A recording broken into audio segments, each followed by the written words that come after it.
मिथिला के हर नर नारी धर्मशील है और मिथिला के नर नारियों के धर्मशीलता के कारण जिन दशरथ जी को 23,000 वर्ष तपस्या करनी पड़ी राम जी के दर्शन के लिए, वही राम जी स्वयं अपनी ओर से जाकर मिथिला वासियों को दर्शन दे रहे हैं।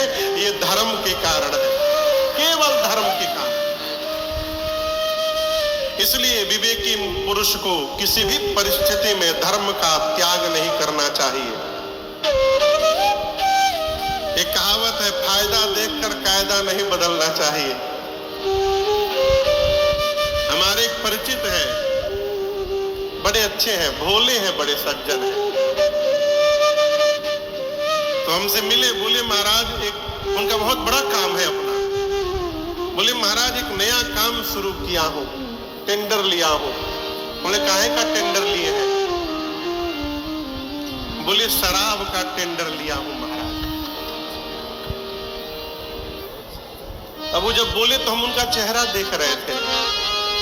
हमने कहा रुपया कम हो गया है का घर में? बोले नहीं महाराज बहुत है। बोले ये काहे कर लिए? जिस मनुष्य को तनिक भी भगवान से प्रीति है, उस मनुष्य को कभी मदिरा का व्यापार नहीं करना चाहिए। पहली बात, उस मनुष्य को ब्याज का काम नहीं करना चाहिए।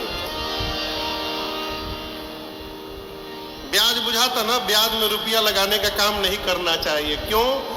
जो ब्याज देता है उसके एक एक रोम से बद्दुआ निकलती है ब्याज लेने वाले के लिए,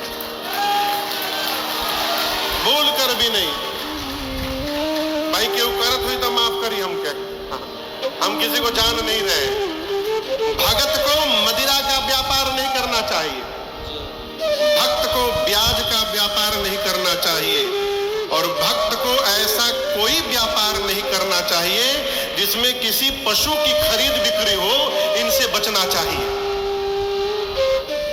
मैंने कहा यदि आप हमको प्रेम करते हैं और चाहते हैं कि आपसे हमारा संबंध बना रहे, तो इस व्यापार को जितना शीघ्र हो बंद करिए। अपने लिए नहीं, अपने बच्चों की भलाई के लिए बंद करिए।